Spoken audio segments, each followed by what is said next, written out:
여호와께서 또 모세에게 말씀하여 이르시되 아론에게 말하여 이르라.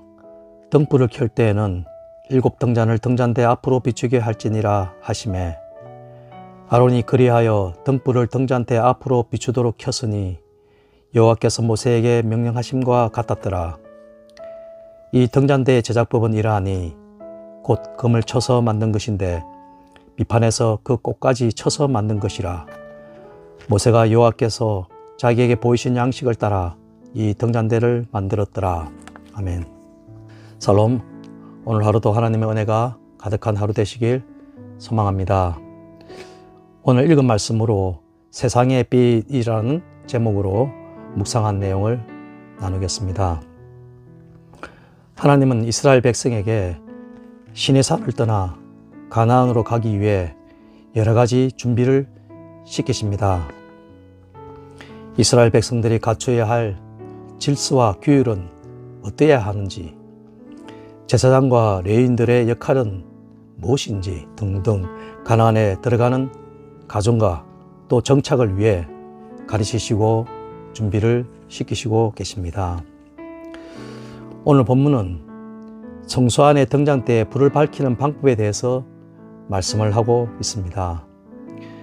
등잔대를 제작하고 불을 밝히는 방법에 대해서는 앞에 출애굽기와 레위기 등의 다른 성경에서도 설명이 나와 있는데 오늘 본문에서는 등잔을 차려놓는 방식에 대해서는 간단히 설명하고 있고 등잔을 밝히는 방향에 대해서는 좀 더 분명하게 말씀을 하고 있습니다. 등불을 켤 때에 등잔을 등잔대 앞으로 비추게 하라고 말씀하고 있습니다. 이제 말씀을 다시 보겠습니다. 여호와께서 또 모세에게 말씀하여 이르시되 아론에게 말하여 이르라. 등불을 켤 때에는 7 등잔을 등잔대 앞으로 비추게 할지니라. 어찌 보면 등잔을 앞쪽으로 비추는 것은 너무도 당연한 것 같은데 왜 굳이 하나님께서 모세에게 등잔을 앞쪽으로 비추게 하라고 명령하시고 있을까? 그 말씀의 뜻을 생각해 보게 됩니다. 성소는 빛이 들어오지 않는 깜깜한 곳입니다. 깜깜한 성소 안을 밝히기 위해서는 빛이 필요하였고 등잔은 하나님 앞에서 빛을 비추는 역할을 하는 것입니다. 그래서 성소의 빛을 밝혀주는 등잔은 어둡고 갈 바를 몰라 하는 세상에 인류를 인도하는 빛을 비추시는 예수 그리스도를 상징하는 의미를 담고 있다고 생각됩니다. 이 세상은 죄악과 혼란으로 가득한 어둠과 같습니다. 희망이 없는 어둠 속에서 어찌해야 할 바를 모르는 인류에게 구원의 빛을 나타내는 것입니다. 성령은 하나님의 구원 계획의 준비와 예수님의 성취로 이어지는 말씀입니다. 구약의 많은 요소들이 하나님의 구속 약속을 성취하실 예수님을 나타내고 있는 것입니다. 하나님은 이 등잔의 불빛을 앞쪽으로 비추게 하고 계십니다. 그러면 등잔의 불빛이 비추는 그 앞쪽에 무엇이 있는지가 궁금한데 그것은 출애굽기 40장 23절 24절에서 찾아볼 수가 있습니다.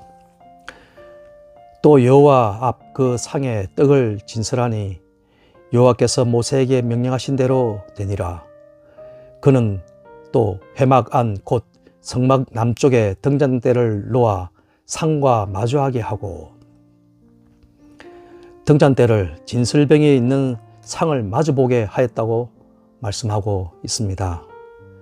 등잔의 불빛이 진설병에 있는 상 쪽을 향하고 있는 것입니다. 그리고 상 위에 떡인 진설병에 대해서는 레위기 24장에서 찾아보게 되는데 여호와 앞 순결한 상 위에 2줄로 한 줄에 6씩 진설하고 다시 말해 진설병이 12개가 쌓여 있다는 것입니다. 이는 이스라엘의 12지파를 상징하는 것이라 생각되며 이스라엘 모든 백성이 하나님 앞에 함께 있다는 것입니다. 모든 이스라엘 백성이 그들의 삶 속에서 하나님을 경배하고 그분께 헌신해야 한다는 것을 나타내고 있다고 생각됩니다. 등잔의 불빛이 진설병이 있는 상 쪽을 향하는 것은 모든 백성을 하나님이 돌보고 계시고 모든 믿음의 백성은 하나님께 예배하고 그 뜻에 따라 살아가야 한다는 것을 보여주고 있는 것입니다. 하나님이 하나님의 백성의 삶 중심에 계신 것을 알려주고 있으며 예수님께서 세상의 빛으로 오셔서 하나님의 진리와 구원을 밝히 드러내시고 계심을 일깨워주고 있는 것입니다. 빛은 어둠을 물리치고 진리를 드러내는 속성을 가지고 있습니다. 성소 안을 밝히는 유일한 빛은 등잔대의 빛입니다. 어둠 속에서 갈 길을 잃고 헤매는 우리를 인도하실 이는 유일한 진리이신 예수 그리스도라는 말씀입니다. 말씀을 묵상하며 일깨워주는 생각은 우리가 세상의 방식대로 살아가면 어둠 속에서 방황할 수밖에 없다는 것입니다. 그러나 예수 그리스도의 빛을 따라 살아갈 때 참된 생명의 길을 걸어갈 수 있는 것입니다.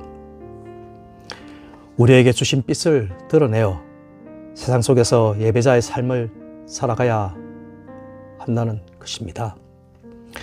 그러기 위해 정직하고 성실한 삶을 살아가야겠습니다.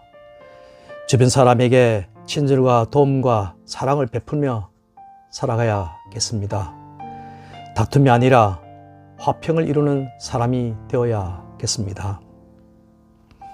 4절 말씀에 등잔대는 순금으로 만들었다고 말씀하고 있습니다.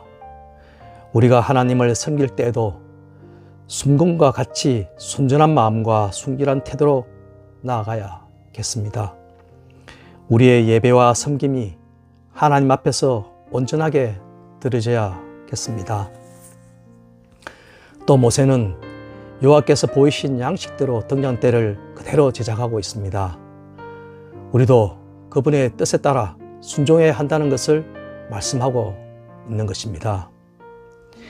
하나님의 말씀에 따라 살아가기 위해 노력해야 하며 세상의 가치관이 아니라 성경의 가르침에 기준을 삼아 살아가야 한다는 것입니다. 세상의 유혹 속에서도 하나님의 뜻을 선택해야겠습니다. 하루하루의 삶 속에서 기도와 말씀을 묵상으로 하며 하나님의 지혜를 구하며 나아가야겠습니다. 오늘도 우리를 향하신 주님의 사랑을 닮아 실천하는 하루가 되길 소망합니다. 기도하겠습니다. 하나님 아버지, 우리가 어디에 있든지 주님의 빛을 비추는 사람이 되기를 소망합니다. 우리의 말과 행동이 주님의 사랑과 진리를 나타내게 하시고 우리를 통해 사람들이 주님을 볼 수 있도록 인도하여 주시옵소서. 주님의 뜻 가운데 있기를 원하며 예수님의 이름으로 기도드립니다. 아멘. 계속해서 주간교 공동 기도 제목과 교회와 목사님을 위해 기도하겠습니다.